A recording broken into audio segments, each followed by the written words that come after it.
नमस्कार, आर्या न्यूज देख रहे हैं आप। मैं हूं आपके साथ प्रियंका तिवारी। खबरों को विस्तार से जानेंगे। परथला गोल चक्कर के पास गौतम बुद्ध नगर के परिवार न्यायालय के प्रधान न्यायाधीश की तेज रफ्तार कार ने जोमैटो डिलीवरी बॉय की बाइक में टक्कर मार दी। वहीं इसमें डिलीवरी बॉय की मौत हो गई।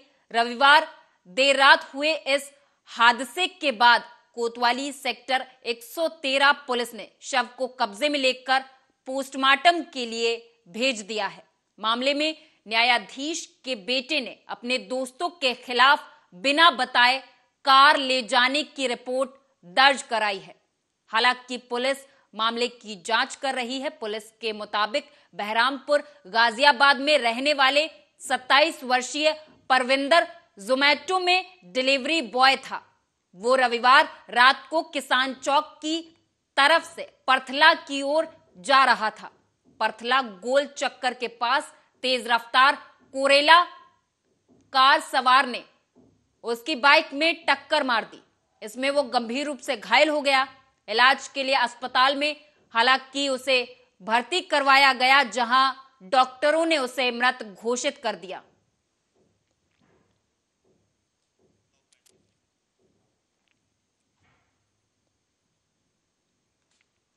कोरोना के नए वेरिएंट के खतरे को लेकर केंद्र और राज्य सरकारें अलर्ट पर हैं और तैयारियां तेज कर दी गई हैं। कुछ देशों में कोविड-19 मामलों में तेजी के बीच केंद्र ने सोमवार को मॉक ड्रिल के संबंध में एडवाइजरी जारी कर दी थी। दिल्ली में एलएनजेपी अस्पताल और दिल्ली सरकार के द्वारा संचालित स्वास्थ्य केंद्रों में ड्रिल होगी। इसके अलावा यूपी और अन्य राज्यों में भी मॉक ड्रिल की जाएगी। केंद्र की सलाह के बाद कोरोना से संबंधित किसी भी घटना से निपटने के लिए तत्परता सुनिश्चित करने के लिए राजधानी दिल्ली समेत कई राज्यों, केंद्र शासित प्रदेशों के अस्पतालों में एक मॉक ड्रिल आयोजित की जाएगी। यह अभ्यास स्वास्थ्य सुविधाओं की उपलब्धता, आइसोलेशन बेड की क्षमता, ऑक्सीजन समर्थित बेड, आईसीयू बेड, वेंटिलेटर समर्थित बेड, डॉक्टरों, नर्सों, पैरामेडिक्स, आयुष डॉक्टरों की अधिकतम उपलब्धता जैसे मापदंडों को परखेगा। इस दौरान आशा और आंगनवाड़ी कार्यकर्ताओं सहित अन्य फ्रंटलाइन कार्यकर्ता की भी जानकारी ली जाएगी।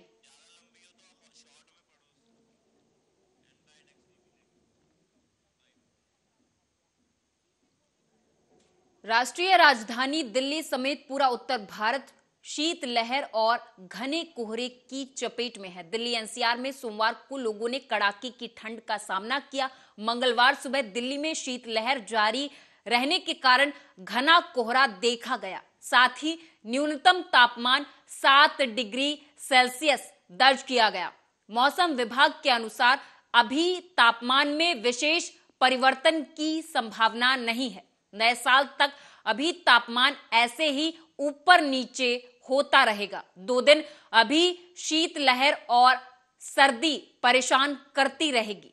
वहीं कश्मीर के ज्यादातर इलाकों में तापमान 0 के नीचे बना हुआ है। कई इलाकों में पानी की आपूर्ति लाइनें और डल झील के अंदरूनी हिस्से भी जम गए हैं।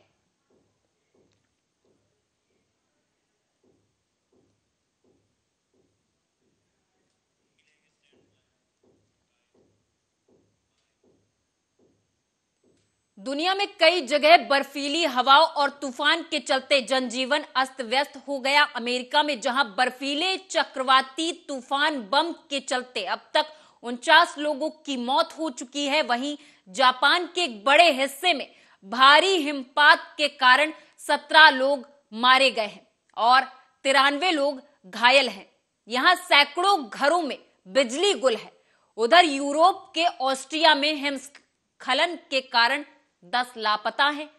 अमेरिका में क्रिसमस के दौरान आए बर्फीले तूफान से देश के करीब 20 करोड़ लोग बुरी तरह से प्रभावित हैं।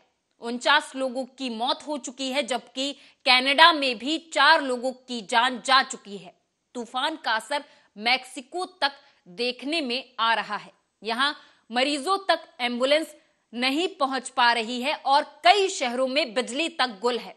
सबसे ज्यादा प्रभावित न्यूयॉर्क और मोटाना जैसे शहर हैं, जहां तापमान -45 डिग्री तक पहुंच गया है। अमेरिकी अधिकारी इसे सर्दी का भयावह तूफान बता रहे हैं।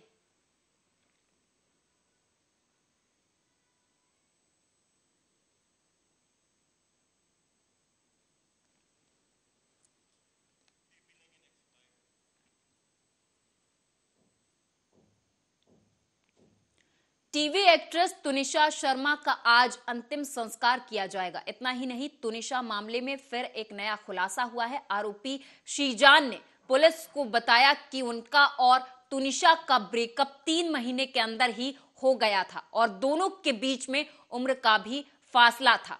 तुनिशा शर्मा आत्महत्या केस में हर पल नए नए अपडेट्स सामने आ रहे हैं।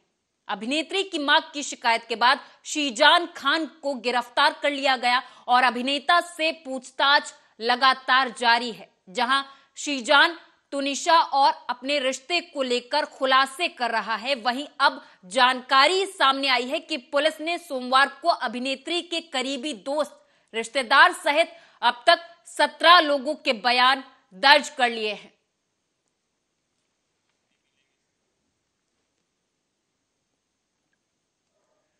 सोहना नगर परिषद में बीजेपी की नवनिर्वाचित चेयरपर्सन अंजू देवी को हाईकोर्ट ने बड़ी राहत देते हुए चुनाव आयोग के फैसले पर स्टे दे दिया है। चुनाव आयोग ने अंजू देवी की 8वीं की मार्कशीट को फर्जी बताकर उसे डिस्क्वालीफाई कर दिया था, जिसको लेकर अंजू देवी ने एक रिट हाईकोर्ट में दायर की थी, जिसको संज्ञान में लेते हुए हाईकोर्ट ने इस मामले पर पूरी तरह से स्टे लगा दिया है।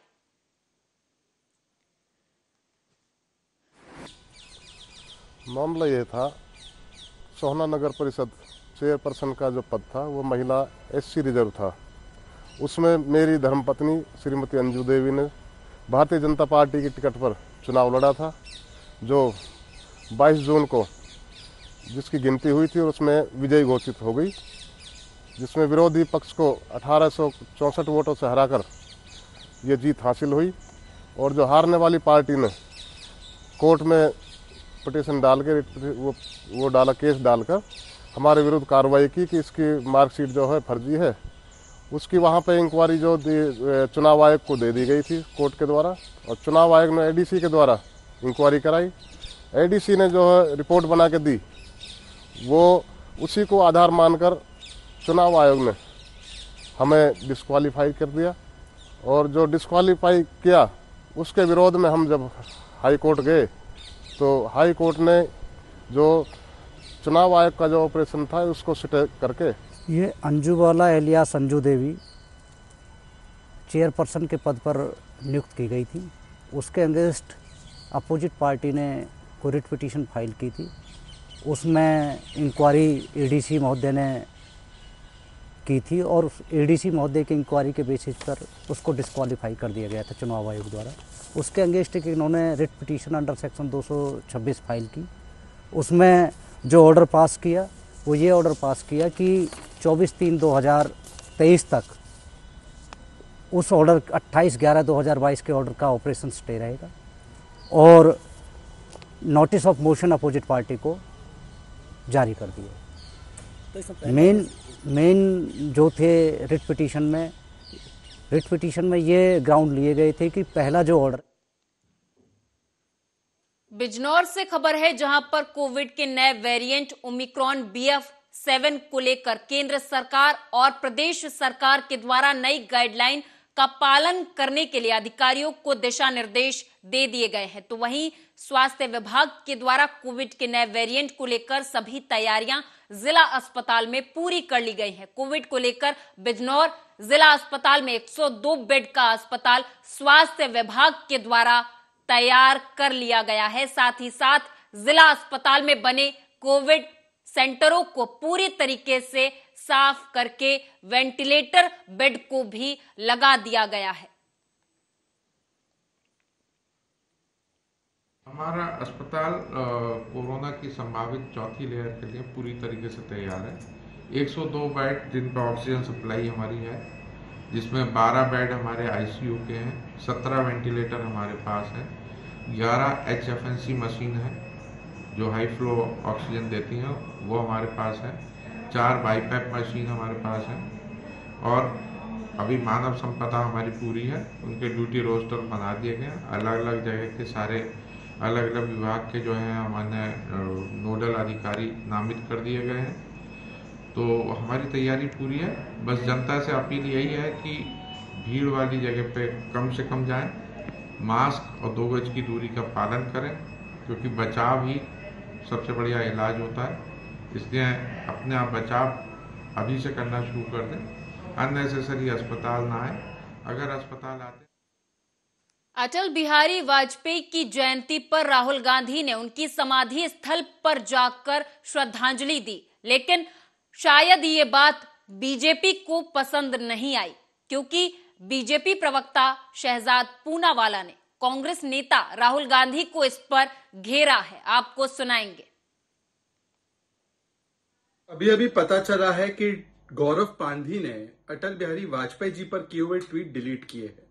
केवल ट्वीट डिलीट करने से ये बात समाप्त नहीं होगी। यदि कांग्रेस पार्टी सच में वाजपेयी जी का सम्मान करती है, जैसे कि राहुल गांधी ने आज दिखावा किया है समाधि पर जाकर, तो कांग्रेस पार्टी को कार्रवाई सुनिश्चित करानी होगी और स्पष्ट तरीके से अपनी भूमिका रखनी होगी कि हम माफी मांगते हैं और गौरव पांधी के जो विचार है वो कांग्रेस पार्टी के विचार नहीं है। अन्यथा ऐसा समझा जाएगा और लाजमी है समझना कि शब्द पांधी के सोच राहुल गांधी की, क्योंकि ये संयोग नहीं है, ये पुराना प्रयोग और उद्योग बन चुका है। सावरकर जी का अपमान, अंबेडकर जी का अपमान, पटेल साहब का अपमान और अब अटल बिहारी वाजपेयी जी का अपमान। जो भी परिवार से नहीं होता है उनके अपमान में उनके लिए आपत्तिजनक शब्द और टिप्पणी करना, ये कांग्रेस के प्रथम परिवार का चरित्र बन चुका है। अभी हमने देखा पवन खेड़ा ने भी मोहम्मद अली जिन्ना के प्रति अपने बहुत सारे विचार व्यक्त किए हैं।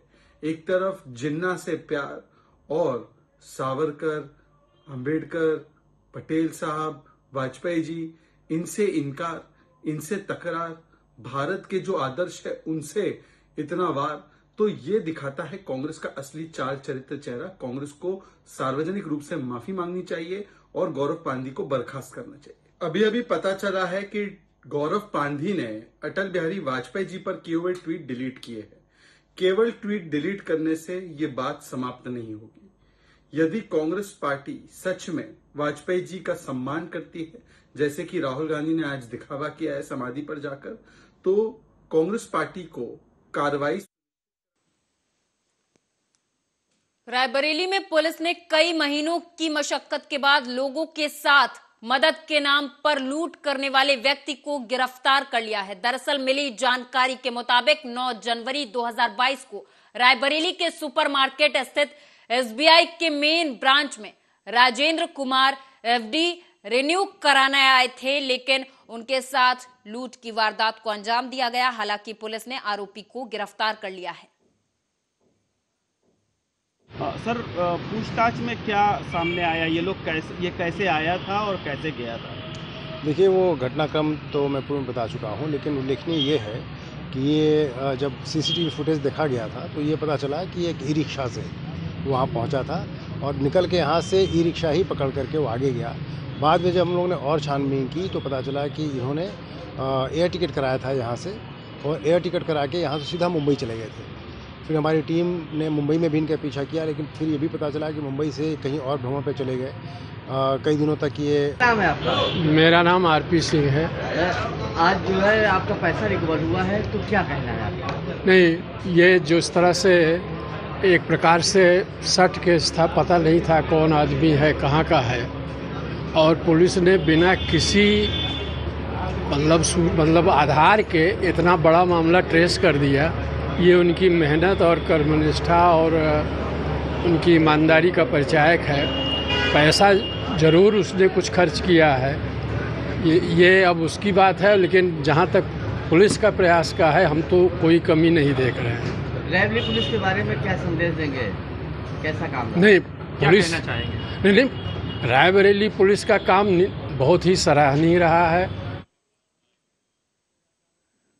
करनाल से खबर है, जहां पर बता दें कि जिला परिषद के चेयरमैन और वाइस चेयरमैन का चुनाव हुआ। सर्वसम्मति से बीजेपी समर्थित वार्ड नंबर 14 से प्रवेश कुमारी चेयरमैन बनी है। वार्ड नंबर 16 से रीना खरकाली वाइस चेयरमैन बनी। वहीं पर इस दौरान बीजेपी कार्यकर्ताओं में खुशी की लहर देखने को मिली। करनाल के घरौंडा से बीजेपी के हरविंदर कल्याण और इंद्री से बीजेपी विधायक राम कुमार कश्यप ने चेयरमैन और वाइस चेयरमैन को पहुंचकर बधाई दी है। की नीतियों की, भारतीय जनता पार्टी की नीतियों की जीत है। और जिस प्रकार से कल हमारे 25 के 25 पार्षद माननीय मुख्यमंत्री जी से, प्रदेश अध्यक्ष जी से मिलकर आए थे, उनका आशीर्वाद लेकर आए थे। और ये जो भी ये पार्षदों ने जाकर जिस प्रकार से जो भी अपनी राय माननीय मुख्यमंत्री जी को और प्रदेश अध्यक्ष जी को दी थी, उसी के अनुरूप ही अगली खबर गोरखपुर से है, जहां पर फांसी के फंदे से एक नाबालिग छात्रा का शव लटकते ही मिला, जिससे पूरे इलाके में हड़कंप मच गया। ये पूरा मामला गोरखनाथ इलाके के काली मंदिर गले स्थित पुरदीलपुर मोहल्ले का है, जहां पर बता दें कि ये घटना उस वक्त हुई जब छात्रा के परिवार के लोग किसी काम से गांव गए हुए थे। मृतका के परिजनों का आरोप है कि मकान मालिक और 2 किराएदारों ने उनकी बेटी का दुष्कर्म किया, फिर तकिए से उसका मुंह दबाकर उसकी हत्या कर दी। बिना परिवार को बताए ही पुलिस को बुलाकर बेटी का शव पोस्टमार्टम के लिए भेज दिया। हालांकि पीड़ित परिवार का आरोप है कि मकान मालिक पहले भी 2 बार बेटी के साथ छेड़छाड़ कर चुका है। मेरी बेटी के साथ बलात्कार करके बेटी के साथ धमकाए हैं। जुगुल गुप्ता मकान मालिक धमकाए हैं कि तुम्हारे साथ ऐसा हो गया, लेकिन मम्मी पापा से मत बताना। वो बोली हम आगरा के ताजगंज थाना क्षेत्र में पुलिस ने एक स्पा पर छापा मारा, जहां पर 7 युवतियों समेत कुल 15 लोगों को पकड़ा गया, जिसमें थाईलैंड और म्यांमार की युवतियां भी शामिल थी। बता दें कि सभी जिस्म फरोशी में शामिल थे।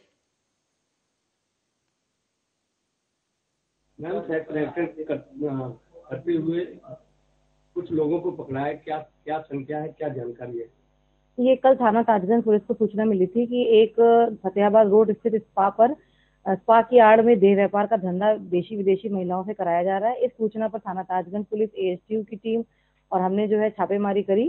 तो वहां से हमने 7 महिलाएं, जिनमें से 3 महिलाएं थाईलैंड की निवासी हैं, 2 म्यांमार की हैं और 2 महिलाएं नॉर्थ ईस्ट की रहने वाली हैं।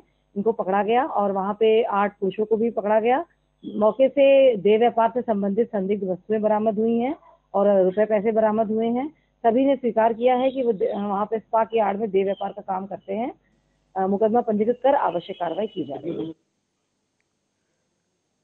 राजधानी लखनऊ के गुडम्बा थाना क्षेत्र में 13 दिसंबर को हुई मां ज्वेलरी की दुकान मालिक से लूट, जहां पर इस बड़ी लूट का पुलिस ने खुलासा करते हुए 4 आरोपियों को गिरफ्तार कर लिया है। पुलिस की गिरफ्त में आए चारों लुटेरों के पास से लूटे गए सोने चांदी के जेवरात, कैश, अवैध पिस्टल, कारतूस और घटना में शामिल 2 मोटरसाइकिल बरामद की हैं। ये जो स्पोर्ट्स कॉलेज के पास मां लक्ष्मी ज्वेलर्स में घटना हुई थी, लूट की घटना को अंजाम दिया गया था, जिसमें 4 अज्ञात लोग शामिल थे। घटना होने के बाद इसमें अभियोग पंजीकृत किया गया था और इस अभियोग का सफल अनावरण हुआ है, जिसमें कुल 4 व्यक्तियों की अरेस्टिंग हुई है, जिनका नाम है दीपक प्रधान, आर्यन प्रधान, भोला प्रधान और अर्जुन प्रधान। ये सभी चारों जो अभियुक्त हैं, ये उड़ीसा के जाजमो गंजम डिस्ट्रिक्ट के रहने वाले हैं। इन्होंने 12 तारीख को इस जहाँ पर ये ज्वेलर था, इसकी दुकान की रेकी किया। जहाँ पर घटना हुई उस जगह का एंट्री और एग्जिट पॉइंट्स इसने देखे, रेकी किया और उसके बाद 13 तारीख को सुनियोजित ढंग से 2 बाइक पर यूपी के जनपद शाहजहांपुर क्षेत्र के नगर पंचायत बंडा के ब्लॉक का यह मामला है, जहां पर सभागार में क्षेत्रीय पंचायत की मीटिंग में ग्राम प्रधान और बीडीएस मेंबर की मीटिंग हुई। क्षेत्र पंचायत की बीडीएस मेंबर ने बताया कि सभी क्षेत्र की बीडीसी मेंबर की आज ब्लॉक बंडा में मीटिंग हुई और वहीं सभी लोगों के रजिस्टर में हस्ताक्षर भी कराए गए। हमारी मीटिंग हुई, हमने अपनी बात रखी, बुलाया गया पर मानदेय नहीं दिया गया हमें। कब से? हमें अपना मानदेय चाहिए, हमें 2 साल से मानदेय नहीं मिला। क्या कह रहे हैं? हमारा यही कहना है, जो हमारा अधिकार है वो हमें दिया जाए, जो हमारा मानदेय है वो हमें दिया जाए। हमारा सबका यही कहना है। अभी नहीं मिलेगा, नहीं जाएंगे। और जब तक मानदेय नहीं मिलेगा हम लोग नहीं जाएंगे। इस बुलेटिन में मेरे साथ बस इतना ही। आप देखते रहें आर्या न्यूज।